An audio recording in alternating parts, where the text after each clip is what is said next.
episode 2 on Still Waters. Welcome back, by the way. Hopefully your day is going fantastic. I'm pretty sure this audio techna is picking up on every time I move on this chair. So if you hear that, yeah. Anyway, all right.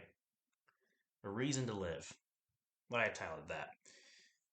Have you noticed when we have a tendency of going out?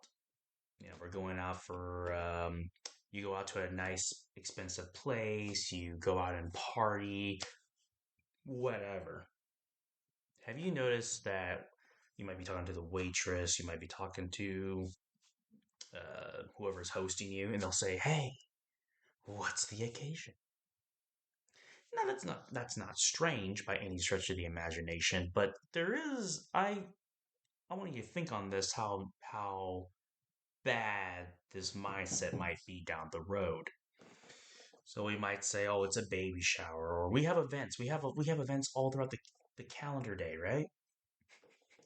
Christmas, Easter, like it for some reason it gives humanity this propensity to take action, right? New Year, I'm gonna go to the gym. Oh, it's Easter, I'm gonna go buy this now. Like it's strange. Like it gives us an out or a reason to do something that quite frankly you don't really need a reason to do, but it just like it inspires or motivates us to some degree, just enough to nudge us over.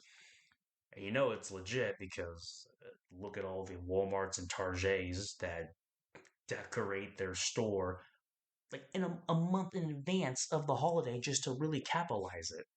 I think Mother's Day alone makes a lot of money. Father's Day, not so much, but that's a whole other topic, folks, that we'll explore. Okay, reason to live. A lot of people need a reason to live. They need a reason to do things. For example, let's say we went to a Texas Roadhouse. Someone say, "What's the occasion?" "Oh, it's our anniversary." "Oh, it's because we're getting married." "Oh, it's." You guys are probably laughing like, you would do that for you?" I don't know. People do all kinds of stuff.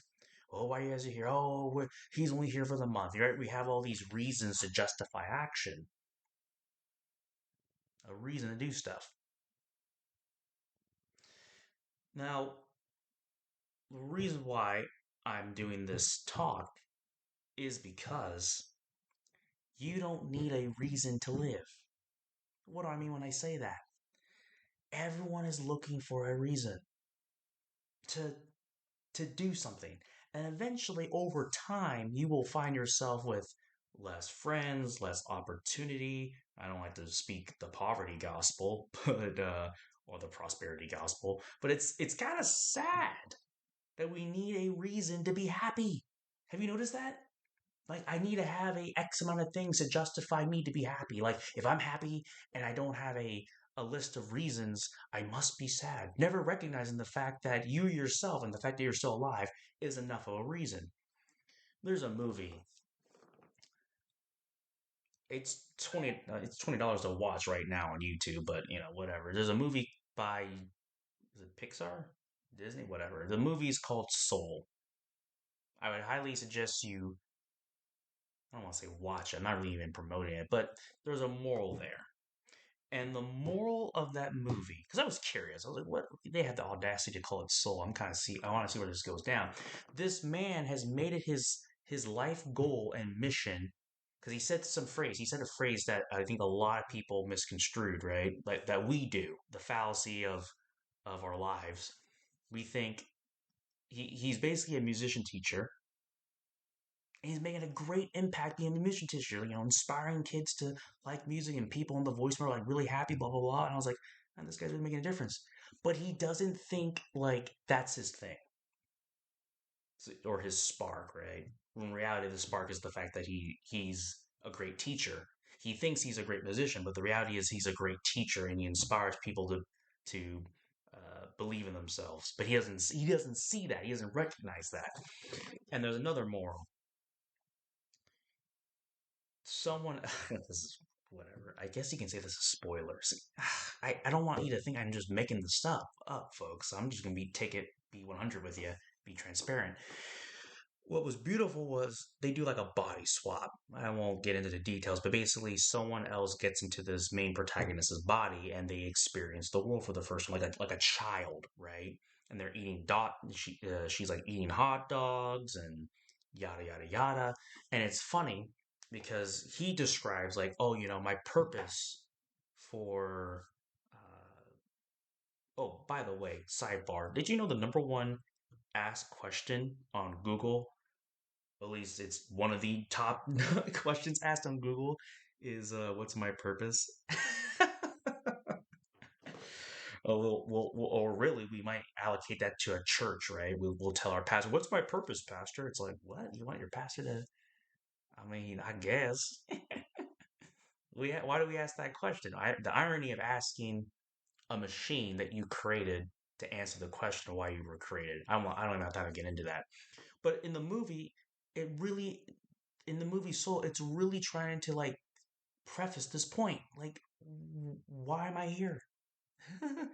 And he says, "Oh, you know what you're supposed to do because it brings you a lot of joy and it makes you happy." And this is the main protagonist's like philosophy, and that's probably like what most of ours are, right? Like, oh, my purpose is this because I'm really good at it and I like it, right? He's really good at playing the piano and he likes it. And near the end of the movie, they kind of like debunk that, but and the girl, she's like, "Oh, well, in that case, I like," and he gives the answer without even recognize it. "Oh, well, in that case, maybe my purpose is eating hot dogs and getting a haircut and being with my friends because I really enjoyed that." And he says, "Man, that's not your purpose. That's just regular old living." There it is. Ain't that something? That's just regular old living. He thought his purpose, and it's funny because he gets the gig, he gets the piano gig, and he does it. And then the lady was like, "All right, see you next week." And he was like, "Huh, it's weird. I thought when I did this, my life, like everything I went through and all this other stuff, my life would like meant something." And he has like this mental crisis in his soul. He's like, "Man, my life is." He looks back on all his life, um, the dinners he's had by himself, the failures, the rejection, and he's like, "Man, my life has been nothing but failure." That's a whole other topic. How do you see your life? Do you only count up the losses or do you count up the victories? Whole other topic. But the movie has a lot of themes in it, of course. But it's interesting how he answers that. That's just regular old living. So why is this title A Reason to Live? We, for some reason, it's probably because it's just in our nature. Humanity has a tendency of trying to answer questions, and if we can't answer it, we try to ignore it to the best of our abilities with drugs and alcohol. It's not the answer; it just helps you forget the question. People don't really like alcohol; they just like the result it does. I won't have time to get into that.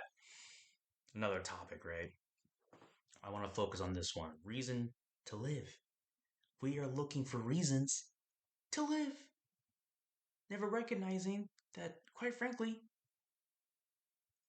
I will never forget there was a story of a child at a cancer center. I believe it was like a Shriners Hospital video, and they asked the kid, "Man, you're so strong.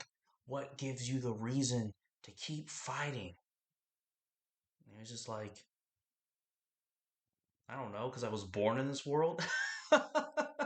Like, what gonna asking this kid like why what like, is he gonna say like, "Oh, I'm fighting for my future wife, I'm fighting for tomorrow, I'm fighting for all the other kids"? No, no, no, no. He said it wasn't anything so profound. It was profound, but I'm fighting because I exist. Is that not enough reason? Maybe it's also the media, right? We're looking for these magnanimous displays of life to justify our existence. We're looking for all these things that justify our actions and existence. And don't get me wrong, it's not that it's a bad thing, but it's a problem when you think it's the only thing. So that's our audio. That's our episode 2, A Reason to Live. Have you been living your life in a very event oriented lifestyle? Have you been taking your days for granted? I know I have. And hopefully, this is more like a wake up call. Uh, there are many reasons why your day sucks, but there are many more reasons why it shouldn't. I'm not suggesting toxic positivity like Inside Out with that the main protagonist fairy girl. That was toxic. You know, she was just happy all the time. You got to have all the whole human experience, but just don't do what that guy did. You know, he enjoyed eating a hot dog. He enjoyed his friends and all that stuff. It's those little things, man, that make life less miserable. Well, Andre, what if I don't have a hot dog or friends at the barbershop like that movie suggests? I don't know. I don't know. That's an interesting society we happen to find ourselves in. Perhaps I'm in a Western culture, so maybe that's a factor. But I'm being loquacious now. I'm talking all over the place. What do you have around you? I wouldn't even say this is about being grateful. This is like just an awareness. Have you been living your life in such a way where you need reasons to be happy? Or can you live your life in such a way where your happiness is no longer proponent to the circumstances or the outcomes of things, but rather anchored in a understanding of who you are?